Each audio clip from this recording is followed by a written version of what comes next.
Hey friends, my name is Lisa if we haven't met, and if we have, welcome back to my pottery studio. Today I am after platter redemption. A few videos back I threw a very large platter and it was a thing of beauty. I was very happy with it, but I lost it in the trimming stage. And so I have some lessons learned from that. I also found something on Amazon that I think is going to solve all of my problems. So if you're curious what that is, stick around. But that is what we're working on today. I need to make a couple more platters, so I'm going to get to throwing those on the wheel, and then I'm going to test a new trimming tool that I still have to make. So I'm going to make a trimming tool, and then I'm going to see if it works. So if you're interested, stick around.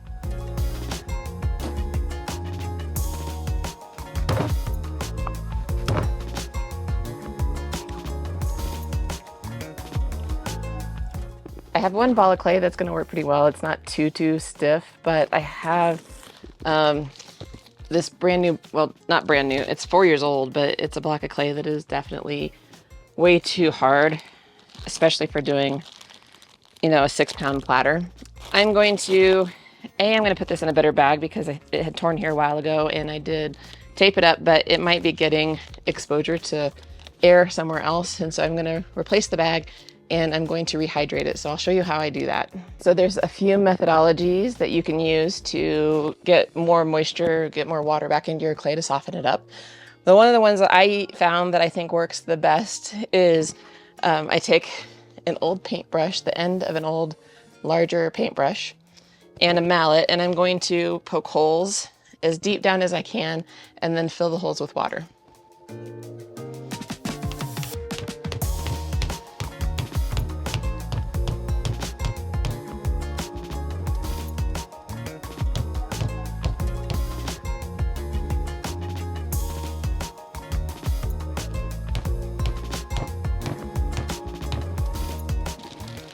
So it looks like that. Just use a little measuring cup. I fill each one to the top, and if a little spills out into the bag, that's totally fine too. Options for rehydrating clay, you can also just pour like a cup of water into the bag, seal the bag, put it into a 5-gallon bucket full of water, and then the pressure of the water in the bucket kind of pushes the water into the clay. I don't know, it works, but I feel like it takes a little bit longer. Like with this thing, with this guy, this will probably be ready to wedge tomorrow.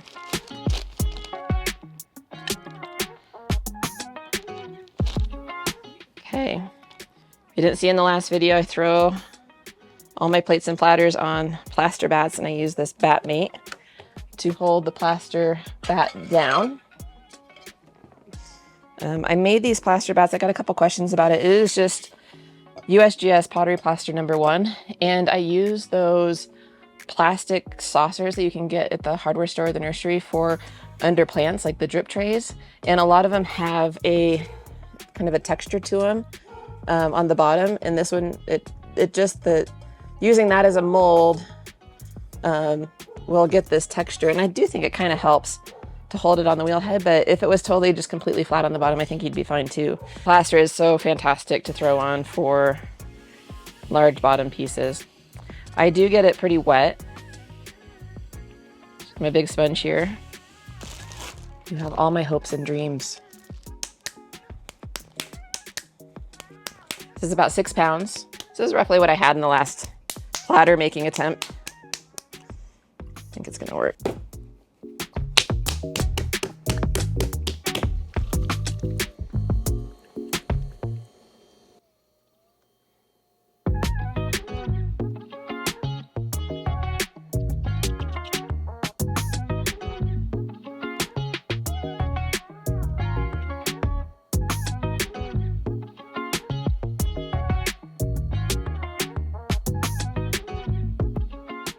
My arms are tired from getting that clay rehydrated.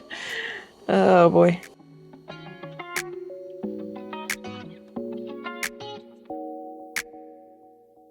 I'm using the heel of my hand and my body weight really to just try to get that out. I also want to be careful of like collecting any moisture under here. That hasn't quite made it down to the wheel yet, so or sorry, down to the bat. So if you can kind of see on the side, I had a little like, it's kind of coming over. So I just want to make sure I'm not trapping any loose slip or water in there. And I'm going to try to get this into more of a volcano on the edge there too to prevent that.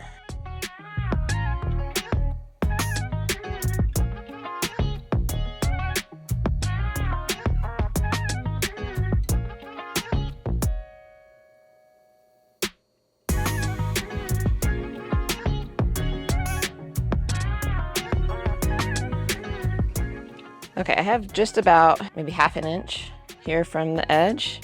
I think is a pretty good, pretty decent size platter base. And then the actual diameter is going to depend on how tall I bring up the walls and how flared out they go. One of the problems I had on the last platter that I threw was that I actually had a much narrower base. If you see if you go back and watch when I threw it, the base was really narrow, and then I pulled the walls up really high and laid them out. And that just gave me a challenge because I wasn't really thinking about it when I trimmed and not really thinking about where the true diameter of the foot was. I ended up trimming through the wall. I didn't trim all the way through, but I trimmed far enough into it that it was just too thin, and it wouldn't have been a good platter in the long run because it would have probably cracked on somebody. So that's why on this one I'm getting my disc out here, getting the base of my platter out as wide as I can. So now I've kind of established the edge of the, dang it. So I'm starting to establish my rim. And now the goal is to get more clay from the center to the edge. Kind of like it is like opening. Not kind of like, it is opening. But it's just a lot different when your base is this wide.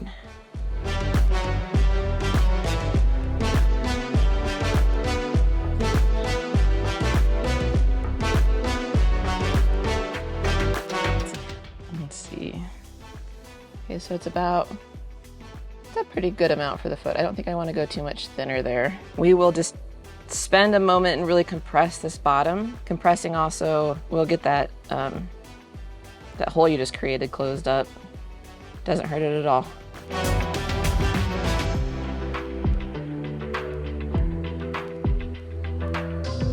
Use my little rib now. Go over it a couple times, usually with my finger and sponges and stuff, but now I'm just taking this black rib. I really, really think this step helps a lot to prevent those S-cracks that happen after you bisque. It may be overkill, but I really spend a good amount of time making sure I get the bottom of these wide pots compressed.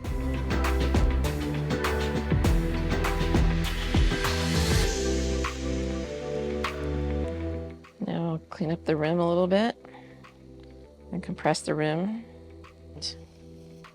Okay, so we'll try and do our first pull. I'm really just trying to get my outside fingers in and under the clay so I can lift it up. Gotta slow the wheel down. It didn't move a lot there, but still just giving it a sense of where it needs to go. And slowly come up.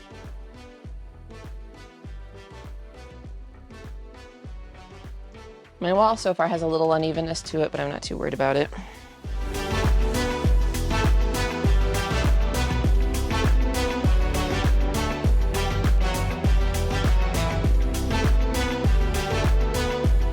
Still have a pretty good amount of clay down here, so I'm gonna try to get a little bit more up if I can. I'm not trying to pull straight up because I am gonna flare it out.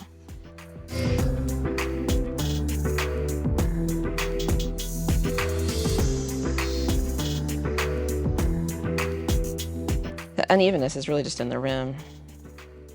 But you know what's funny is when it's not spinning, you don't really notice it. So when it's finished, nobody will know. I'm gonna try one more pull. I guess we'll just see. I won't use too much pressure.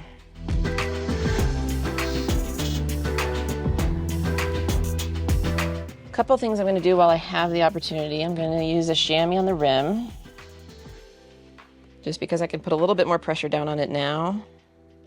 than I can when I lay it out.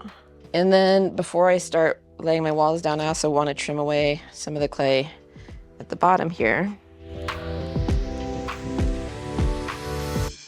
Okay. Because I won't have the opportunity to do that after I get the walls down. Metal ribbing on the outside and under. And it's gonna be really hard. I don't think I'll be able to show you what this looks like from my angle because I'm really leaning into it. Another pass or two, compressing the bottom just because I've gotten some more water on there since last time. I still want to support it from underneath. Okay. Pretty good, pretty good. This rib gave me some marks that I don't love. Shame on you. So I'm gonna use my sponge. I don't know if you can see on the rim there.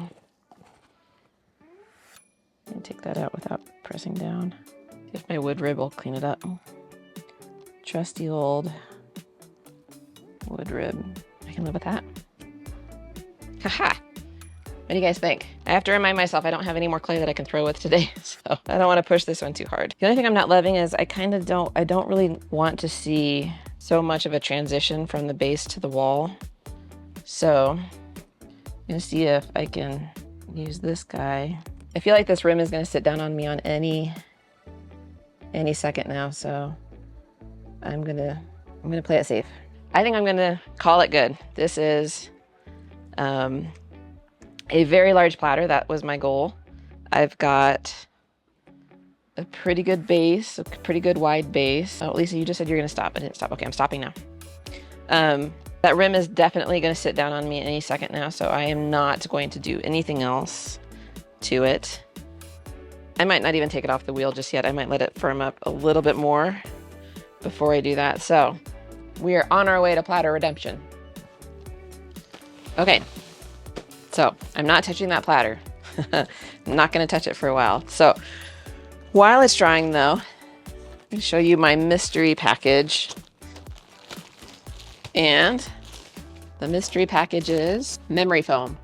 My thinking is, the last platter I threw on this bat that has this foam top. However, the foam wasn't thick enough. So there was a gap between the bottom of the platter and the foam. And I thought this would have worked perfect. Would have worked so much better if the foam was just a little bit thicker. So I went out to the Amazon and found that you can buy a chunk of memory foam. I think this is 2 inches. It's 1 3/4 inches. It's almost 2 inches, 5 centimeters. Thinking is that I could probably have rested that on top and the foam against the foam isn't gonna move. See, it's got its own like built-in friction. So what I'm gonna do is just cut a circle out of this, which could be an adventure. And then I'm going to have that to be able to put on top so that when I trim this platter, I've got an extra almost 2 inches of foam and there's no way that the bottom won't be supported. Okay, I wouldn't say it was difficult to cut, but I was able to get through it with scissors.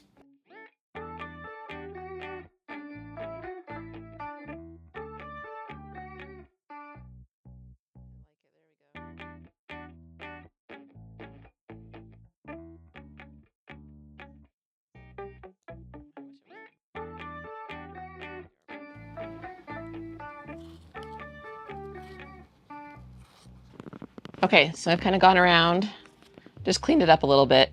I don't think it really doesn't need to be too perfect because really just what we're going for is something for the platter to rest on, to support it while I'm trimming. So with that, what I'm gonna try when it's ready to trim this guy is I'm going to have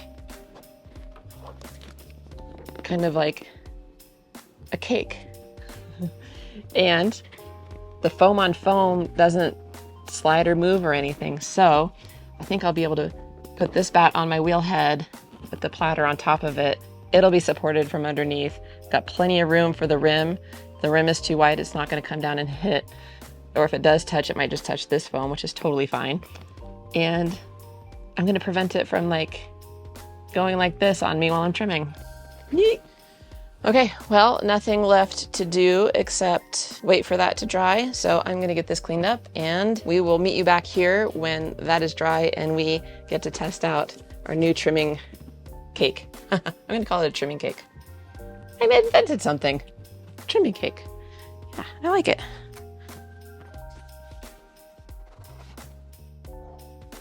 My platter is drying at an absolutely glacial pace. So it's been a couple days, in fact, and so I've been checking on it a lot, taking the plastic off, letting it dry some more, putting it back on. I swear like 80% of ceramics is just moisture management. Fortunately, I have a side quest today, and the rest of my pegboards from my little pegboard set up by my wheel here that I showed you earlier are in. So I'm gonna get those assembled and get my trimming tools organized, and then we'll see where we're at with the platter.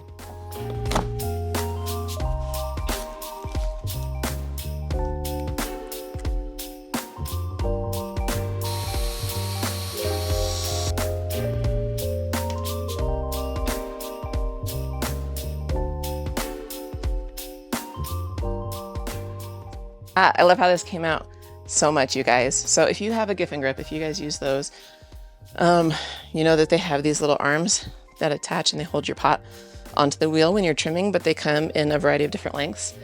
And I've never had a great way to store them, to keep them organized, so it's easy to find the 3 that you're looking for depending on whatever you're trimming that day. And so these little, I forgot what they're called, but I'll link them below, are the perfect attachments for storing them. So even these ones that I have sponges on to like not leave marks on my mugs, they even fit in here pretty well. They make these little mitts now that you can put on the tips here, and I haven't gotten any yet, but if anyone in my family wants to know what to put in my stocking this year, Giffen grip mitts.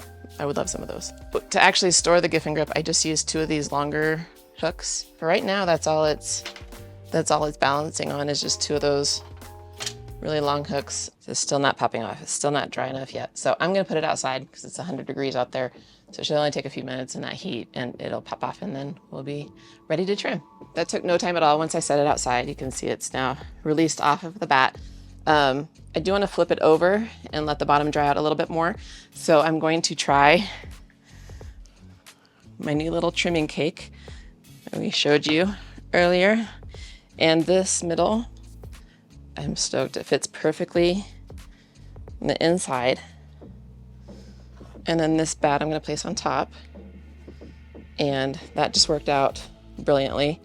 The foam is just barely touching that rim, but I think it's going to be fine. So now flip it over. I'm going to put this down for a second. That's come off. All right. I think we are dry. Now I'm going to try and get it centered up as well as we can.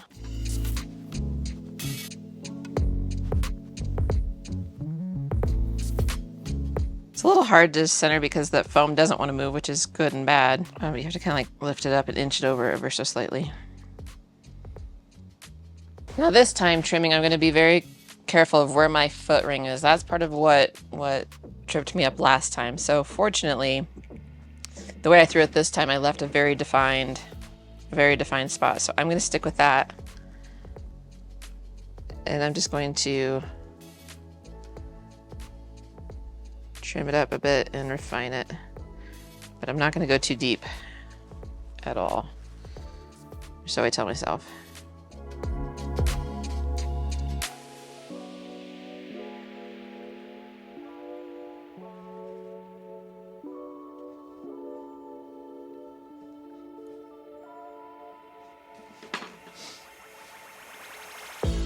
Before I start defining that though, I'm going to level this out a little bit with my Sureform.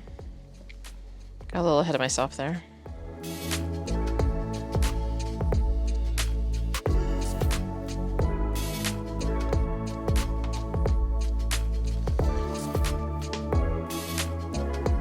Okay, and I'm going to give this 2 foot rings. So there'll be the outer foot ring and then there will be a center one. And that'll just be to support it as it fires. And as that clay softens a little bit in the kiln, the center of this one actually sit on the bottom of the kiln. So I'm going to create a little definition for where those foot rings are going to be.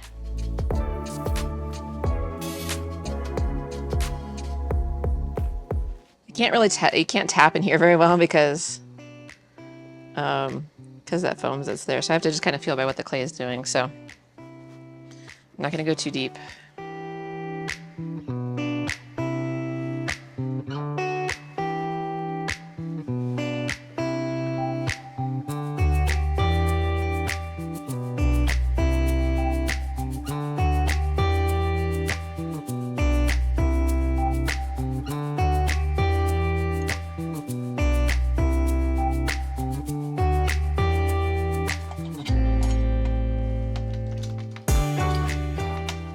I love having this board here, this board of all these tools. Oh.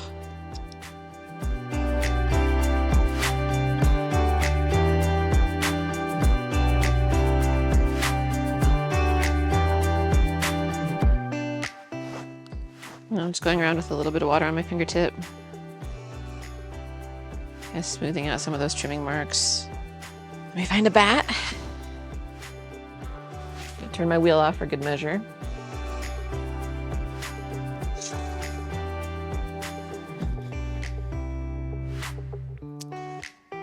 Moment of truth.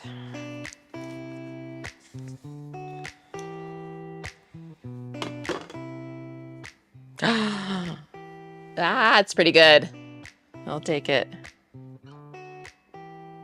Yes. Okay, but this was a big success. And big, I mean, it's a big platter. I'm so happy with how it came out. Definitely learned from the last one. If you want to make one of those, I'm calling them a trimming cake, I will link the foam that I used below. Definitely was helpful.